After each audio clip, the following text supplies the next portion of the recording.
మాసం వస్తుందంటే చాలు అయ్యప్ప మాలధారులు కనిపిస్తూ ఉంటారు.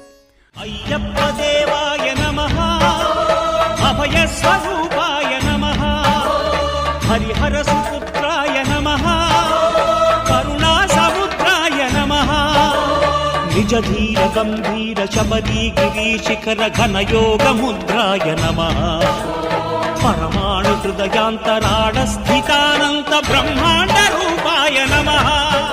41 రోజులు అయ్యప్ప దీక్ష ఆచరించడం వల్ల ఆధ్యాత్మిక ఆనందం, మానసిక ప్రశాంతత కలుగుతాయని భక్తుల నమ్మకం.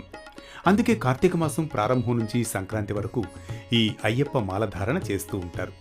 స్వాములు 41 రోజుల పాటు భక్తి శ్రద్ధలతో నియమ నిష్టలతో అయ్యప్ప స్వామిని పూజిస్తారు.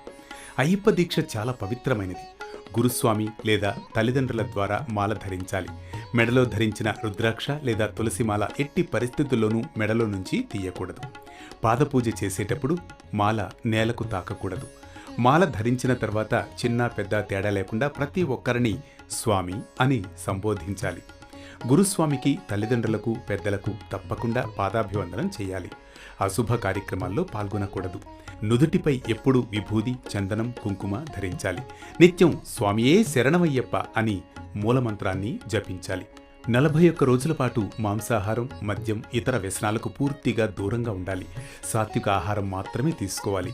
ఉల్లి, వెల్లుల్లి, మసాలాలు వంటి ఆహార పదార్థాలకు దూరంగా ఉండాలి. దీక్ష సమయంలో మీ శక్తి మేరకు కనీసం 5 మంది అయ్యప్ప స్వాములకైనా భిక్ష పెట్టాలి. నలుపు రంగు వస్త్రాలను మాత్రమే ధరించాలి. ప్రతిరోజు ఉతికిన బట్టలు మాత్రమే ధరించాలి.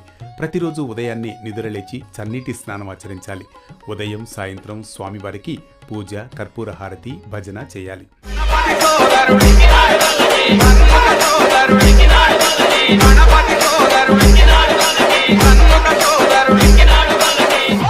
ఈ 41 రోజులు నేలపై లేదా దుప్పటి వంటి వస్త్రం వేసుకుని పడుకోవాలి.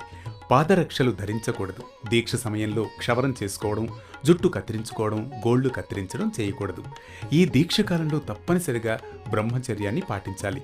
అబద్ధాలు ఆడకూడదు. ఇతరులను దూషించడం, పరుష పదాలను వాడడం చేయకూడదు.